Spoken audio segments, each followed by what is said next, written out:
Gênesis capítulo 6. Gênesis capítulo 6. A gente vai ler o versículo 5 até o versículo 10.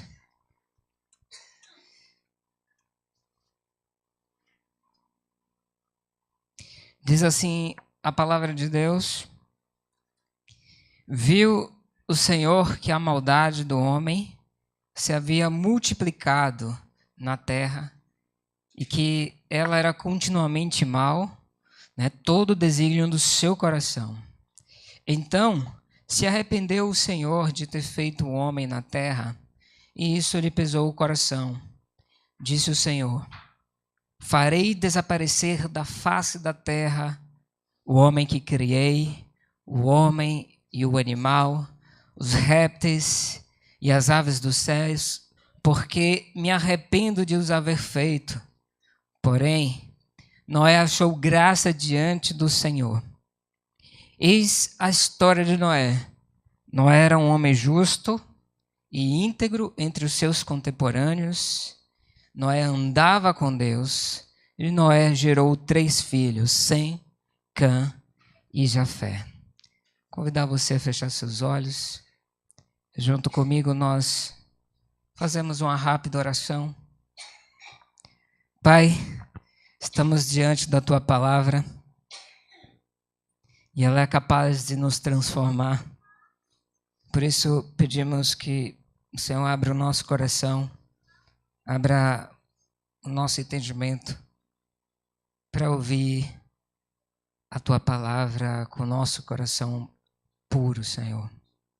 É o que nós pedimos no nome do Teu Filho, Jesus. Amém e amém. O tema da minha pregação de hoje é chamado por Deus.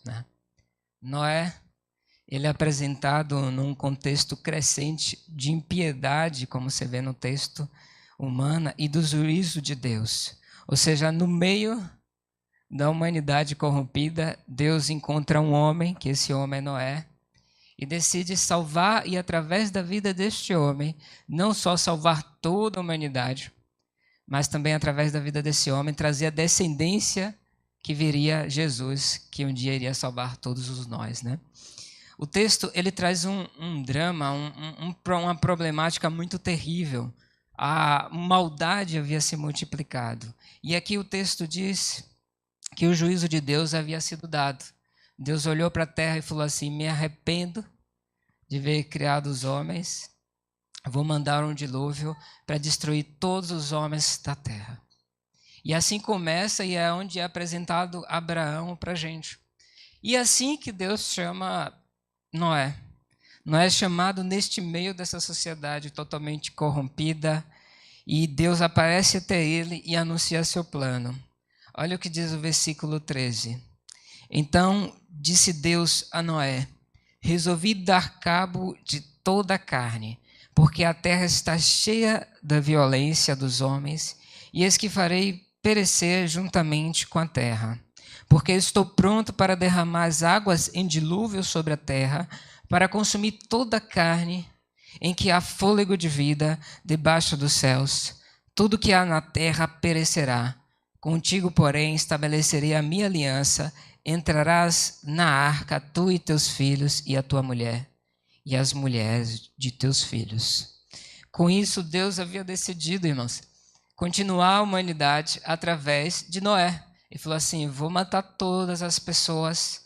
E para Deus falar isso, irmão, é porque a maldade tinha chegado a um nível que não vale nem comentar aqui o que deveria estar acontecendo na terra na época do dilúvio.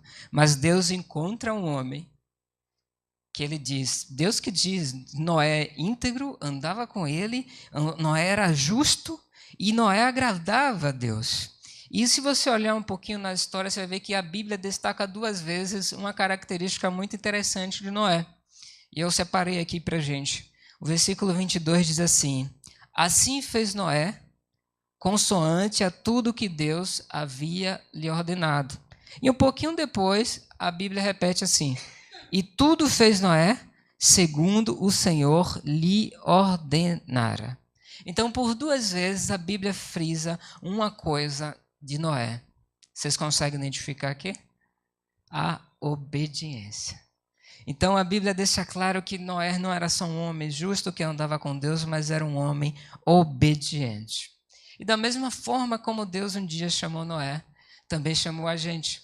Em Efésios capítulo 1, versículo 4, Deus está falando para mim e para você que nos chamou antes da fundação do mundo, para viver para Ele, para ser dele, para experimentar Ele, que Ele nos predestinou para isso.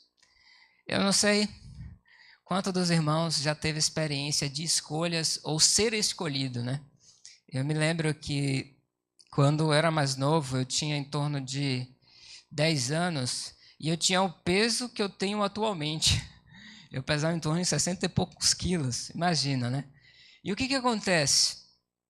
Eu tinha uma coisa muito característica. A turma saía para jogar futebol, ou bater o baba, né, vulgarmente falando. E assim, o cara que é mais fortinho, né, dependendo da posição, é escolhido rápido ou é escolhido por último. Quando eu me atrevia a dizer que queria jogar como atacante, eu amargava a espera de ser o último, por falta de escolha, a ser escolhido, né, para ser desejado. Faltou Rafael, vem Rafael para o meu time. Mas também quando eu falava que eu queria ser goleiro, não sei se era por causa do tamanho, eu era o primeiro. E a sensação era muito boa. Não sei se você já experimentou isso, né? Você está participando de uma coisa que alguém tem que escolher e você é escolhido. E foi mais ou menos o que aconteceu, né, com Noé. Eu me lembro também da época de faculdade. Escolha aí suas duplas. Aí se você fechava os olhos e abria, não sobrava ninguém para você e sua dupla. Então você já tinha a sua panelinha. Agora, Noé era muito diferente disso. Noé não foi escolhido pelas pessoas, ele foi escolhido por Deus. Isso que eu acho maravilhoso.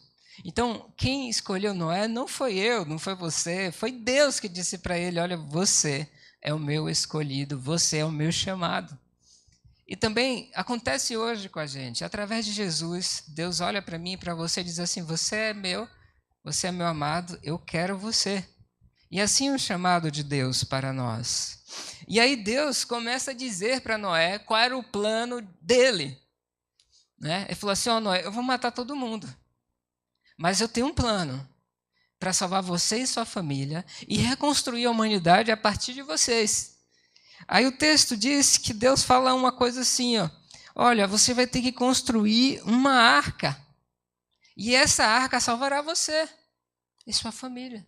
Então não bastava Noé ser chamado, né? Não bastava Noé ser escolhido por Deus, precisava Noé conhecer o plano de Deus, e não só conhecer o plano de Deus, precisava botar em ação o plano da salvação de Deus sobre a vida dele. Eu ficava pensando assim, eu sou bastante curioso, e eu ficava especulando, eu falava assim, por que Deus não fez Noé andar sobre as águas? Era muito mais emocionante. Porque Deus não fez... Eu falei, Moisés não, né? Não. Porque Deus não fez Noé subir a um alto vale e dizer assim, águas, como disse no início, né? Disse assim, quando Deus está criando, é maravilhoso a criação, né? Aí Deus fala, que haja separação entre o firmamento e diz, olha, oceanos, águas, não passem dali. Eu acho isso massa. E não passa. Aí por que Deus não fez isso com Noé? Vocês vão subir para aquele monte ali. E quando vocês estiverem lá naquele monte, eu vou dizer, água não sobe. E a água não vai subir. Então salvará você. E de repente Deus faz a construção da arca. Mas se a gente abrir 1 Pedro, o apóstolo Pedro tem uma grande revelação sobre a arca de Deus. Olha o que ele diz no capítulo 3, a primeira carta, 3:20. E ele diz assim, falando da arca, os quais, noutro tempo, foram desobedientes quanto à paciência de Deus, que aguardava nos dias de Noé, enquanto se preparava a arca. Sabe o que o Pedro está dizendo aqui? O processo da salvação, que foi a construção da arca, era um tempo de longanimidade, paciência de Deus para que o povo se arrependesse.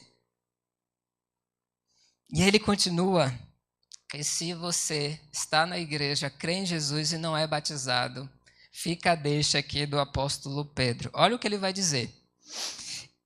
Na qual, poucos a saber, 8 pessoas foram salvos através da água. Versículo 21. A qual, figurando o batismo, agora também vos salva, não sendo a remoção da imundície da carne, mas a indagação de uma boa consciência para com Deus, por meio da ressurreição de Jesus Cristo, a qual, depois de ir para o céu, está à destra de Deus, ficando-lhe subordinado anjos, principados e potestade.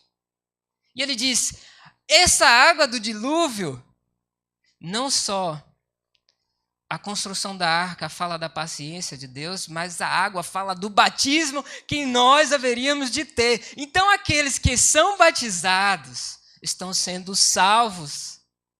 Aquele que crê e for batizado.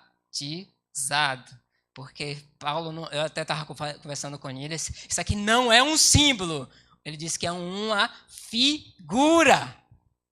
Símbolo é alguma coisa que vai te remeter para aquilo. Entendeu? A figura é algo que vai ser trocado, porque o que é vai estar lá na frente dizendo. Né? A gente chama isso até às vezes de um ícone. Você clica e ele abre uma nova dimensão. Então, vemos que a construção da arca de Noé não foi além para salvar a família de Noé, mas foi para dar um tempo para que o povo se arrependesse. Mas não há surpresa que o próprio Pedro descreve que só quem foi salvo foi quem? Noé e a família. Exatamente 8 pessoas. Vocês acham por quê? Porque nós, irmãos, temos um coração duro. Nós somos difíceis. Se você gosta de ser criativo como eu, imagina Noé construindo a arca. E aí o pessoal vai lá e pergunta, por que esta arca? Talvez até alguns se ofereçam. Eu acho que Noé é doido, mas eu vou ajudar porque é meu amigo a construir a arca. Aí Noé está lá, olha, Deus me diz que vai vir um dilúvio porque a maldade se multiplicou, vocês não querem se arrepender. E ele diz que vai matar todo mundo por causa deste pecado. Se arrependam. E adivinha o que acontece? Eu acho que Noé passou por um tempo muito estranho, onde as pessoas não entendiam nada, chamavam ele de louco, falavam que ele estava desperdiçando a vida, dizendo que ele estava perdendo o tempo de estar com os filhos, de ver os netos crescerem. Um exemplo, né? De estar fazendo qualquer coisa que ele quisesse na vida para estar lá construindo a arca. E olha o que Jesus vai dizer a respeito da arca, irmãos. Mateus capítulo 24, versículo 37. Como aconteceu nos dias de Noé, assim também se dará por ocasião da chegada do Filho do Homem. Porque nos dias que antecederam ao dilúvio, o povo levava a vida comendo, bebendo, casando-se, oferecendo-se em matrimônio, até o dia que Noé entrou na arca. Vê se não parece nos nossos dias. A igreja está lá, anunciando, irmãos, Jesus vai voltar. Dura coisa é cair na mão de um Deus justo. Por isso, entregue a sua vida a Jesus. Não brinque de evangelho. Não brinque com a sua salvação. Não seja amigo da construção da arca. Entre na arca. Aí você encontra tudo. Até chamou desigrejados. São as pessoas que nem vão para a arca. Ela ajuda a pintar. Bota até, sei lá, alguma coisa lá. E diz, olha, aquele pedaço da arca eu ajudei. Mas ela não está na arca. Eu acho isso maravilhoso.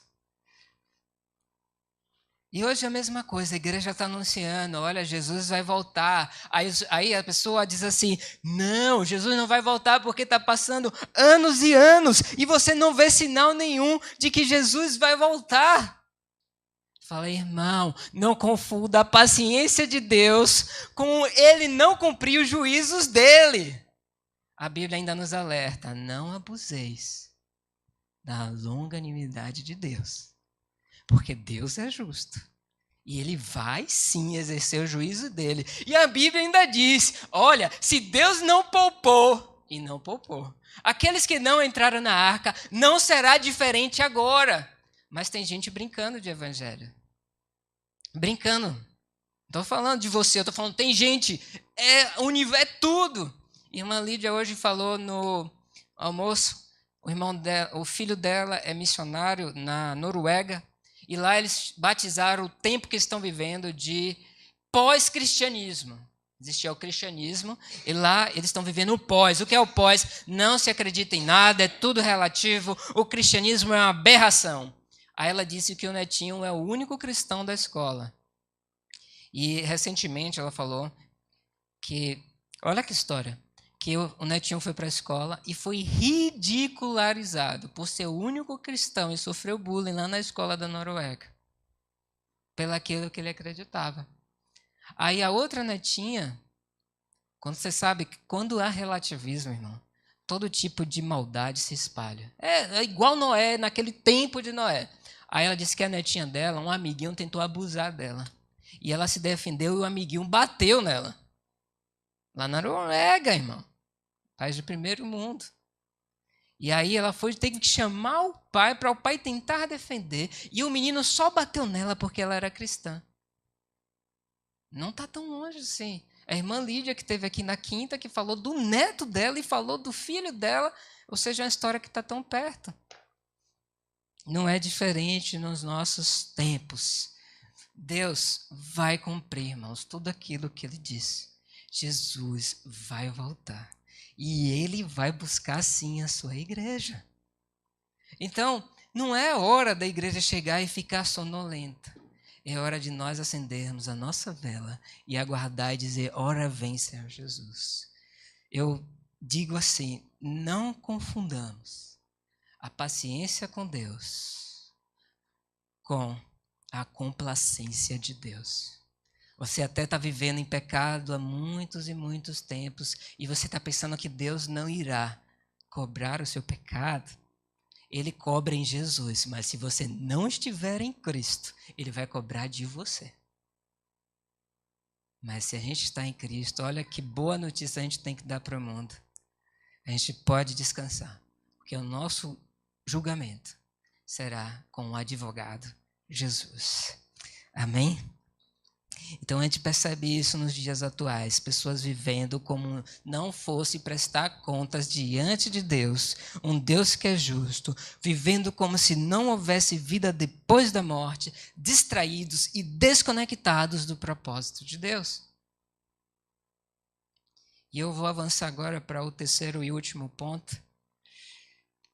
Quando Deus nos chama, nos escolhe, ele nos fala do plano dele e precisa de nós uma resposta de fé. Olha o que o escritor de Hebreus vai falar sobre Noé. Hebreus capítulo 11, tá lá o hall de fama dos heróis da fé. Aí ele vai falar de Noé. Pela fé, Noé, divinamente instruído acerca de acontecimentos que ainda não se viam, e sendo temente a Deus, aparelhou uma arca para a salvação de sua casa, pelo qual ordenou o mundo e se tornou herdeiro da justiça que vem da fé. Eu gosto de pensar de Noé como aquele homem que era contra todos e contra o mundo todo. O mundo todo estava contra Deus, ele era o único que se levantou e andava com Deus. Eu não sei aonde você está posto, onde Deus te colocou, mas eu te digo uma coisa, irmão, espero que você seja o Noé da sua geração. Que no meio da corrupção, da concupiscência, da maledicência, da maldade, de tudo que é ruim, você seja a luz, que não pode ser apagada. Então, gosto de ver Noé desta forma. Ele decidiu crer em Deus e obedecer a sua instrução.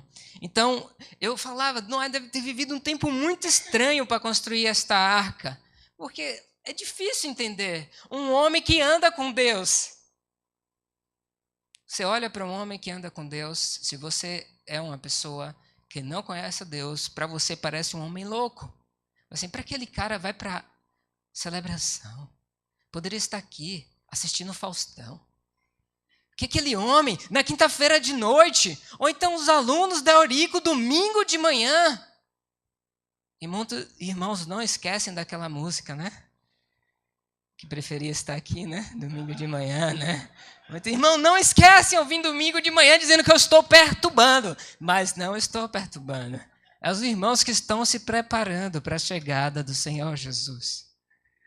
É os irmãos que estão se capacitando e não estão deixando as águas do mundo mudar quem eles são. E são homens e mulheres chamados por Deus, escolhidos por Deus para anunciar que há salvação, porque este mundo jaz no maligno, vai acabar e vai ser destruído. Por isso que aqueles que buscam muitas riquezas, eu tenho um bom conselho para você. Construa a melhor casa, que vai ficar para você e os demônios. Misericórdia, irmão. Não tem ninguém aqui assim não, né? Mas se você constrói para Deus, você estará construindo uma herança que nem a traça e a ferrugem consome. Vocês viram, por exemplo, o Alfredo está aqui tocando hoje. Ele poderia estar fazendo outras coisas. Poderia estar ganhando dinheiro como é lícito, como às vezes ele precisa. Mas ele desistiu de vir para a celebração porque na vida do músico, normalmente, o final de semana é o final de semana mais lucrativo. É onde tem tudo, as festas. Mas até para tocar lá fora, Alfredo saiu em missão. Por isso que ele é um músico em missão, que não se desvia e evangeliza com a própria ação. Então, quando ele toca no domingo à noite em algum lugar, é, na verdade, nós tocando com ele. Sabe o que é isso, irmãos?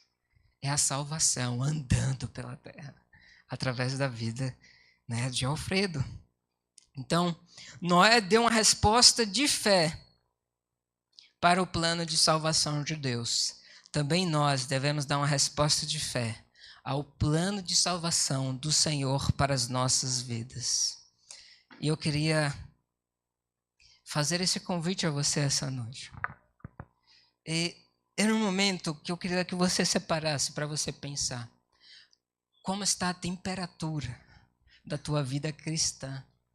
Se Deus trouxesse um termômetro agora, vou medir a tua temperatura.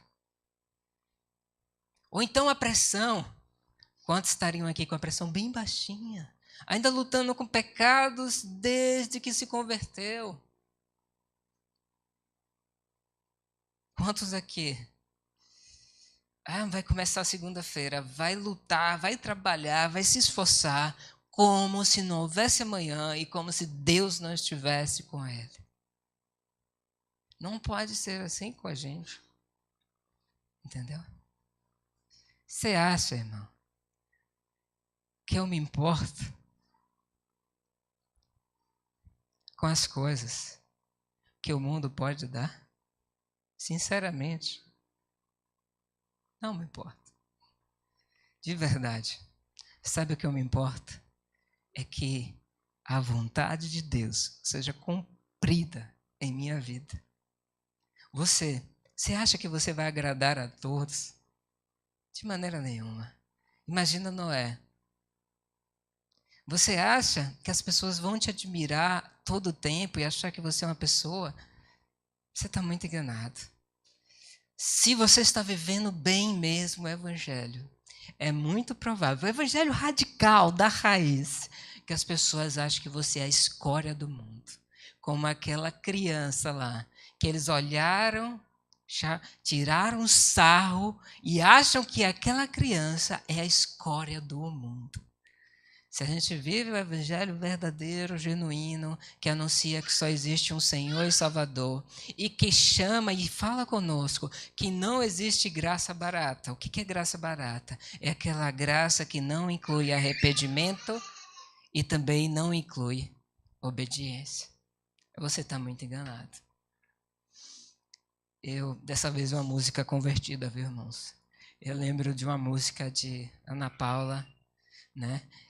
Que na verdade é baseada em um versículo. Ela diz que ainda existe uma cruz, né? Ainda existe um preço para nós que estamos aqui a pagar. Ainda existe, irmãos, uma vida de Deus preparada para a gente. Até botaram uma música aqui, acho, oh glória. Ainda existe um preço a pagar. Vocês estão achando que a nossa vida é vida de sucesso? É uma vida de êxito? É uma vida que tudo vai bem? É uma vida que Deus fala que não haverá sofrimento? Isso não é verdade. A vida que Deus tem para nós é uma vida que está guardada em Cristo Jesus. Por isso agora eu concluo dizendo, não basta ter sido escolhido por Deus, temos que conhecer o seu plano e colocá-lo em ação para nos prepararmos para o dia vindouro, que inclusive pode ser hoje à noite. Eu me lembro, Reinhard Bonnke é um dos maiores evangelistas que já existiu, e ele falou assim, que foi quando que ele se tornou e parou a pregar o evangelho de forma não com máscara, mas verdadeiro. Ele é alemão, ele estava num lugar e foi pregar o evangelho. E no final, ele falou assim, ele anunciou o evangelho, falou que é necessário que nós nos arrependamos dos nossos pecados, que decidamos crer em Deus, crer em Jesus, em tudo que ele fez na cruz. E ele falou que esqueceu de fazer uma coisa aquela noite, que era convidar aquelas pessoas para entregar a vida a Jesus. Olha o que aconteceu, está registrado em vídeo, em livros, e ele disse que teve um jovem que saiu aquela noite. E olha o que aconteceu, depois de sair daquele clube, aquele jovem foi atropelado e veio a falecer. E ele ficou sabendo e entrou em uma crise. E falou, eu tive a oportunidade de anunciar a ele o bote salva-vidas para a eternidade. Eu tive a oportunidade de falar para ele, olha, nós pregamos e vivemos e cremos que isso aqui não é brincadeira, é algo real e que pode começar a eternidade hoje na sua vida. E eu não fiz isso. E para sempre, aquele jovem vai morrer sem Jesus. Uma das piores coisas que, para mim, o mais difícil fazer é fazer enterro de pessoas que não se converteram. É uma das piores coisas para mim. Eu já tive essa experiência. Se eu for verdadeiro com o Senhor e não ludibriar a palavra, eu vou ter que dar um alerta e dizer uma das coisas mais difíceis, duras e que eu não tenho coragem de dizer, que seria dizer assim, olha, ele morreu sem o Senhor. E aquele que morre sem o Senhor irá perecer sem o Senhor e será condenado eternamente. Eu não tenho coragem. Mas isso é o que o Evangelho diz. Mas é tão bonito. Nesse sentido, não é tão bonito, é tão consolador. Quando você vai fazer o enterro de alguém que morreu com Cristo. Sabe por quê? Porque você vai dizer assim, olha, aqui acaba a vida na terra e começa a eternidade para essa pessoa. A gente aqui, olha as palavras de Deus, as mais bonitas. Estamos aqui, mas somos o povo que acredita na ressurreição. E um dia a família que crê em Deus, você vai encontrar com este teu ente que dorme com Cristo. Agora a pior coisa vai ser um dia fazer o enterro, e eu espero que nunca faça isso, de alguém que brincou de ser cristão.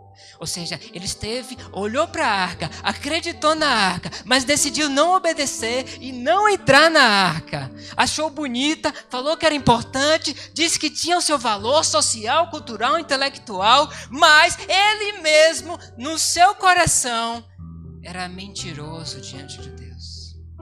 Eu falo uma coisa para você, e eu discipulo gente há muitos anos, desde 2006. Então são 12 anos. Eu já vi gente se desviar do caminho do Senhor. E é triste demais.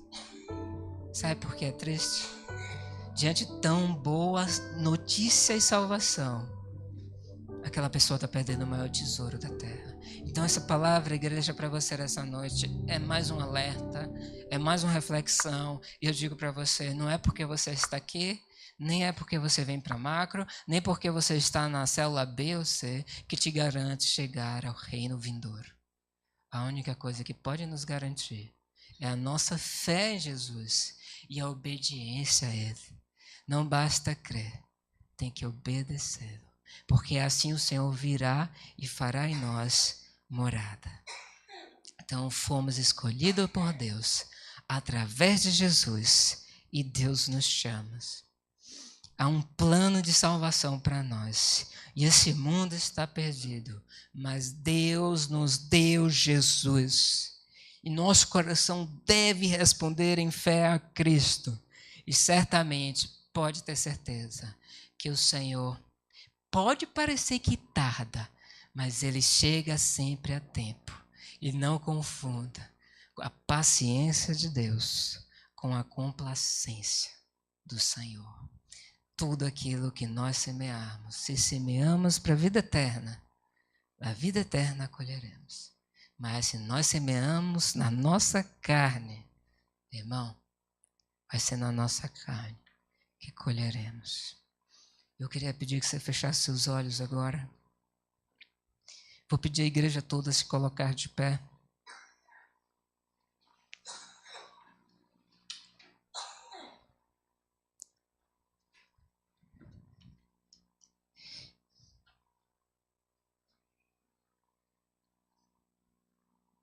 Eu quero dar a chance e a oportunidade nessa noite de você se arrepender.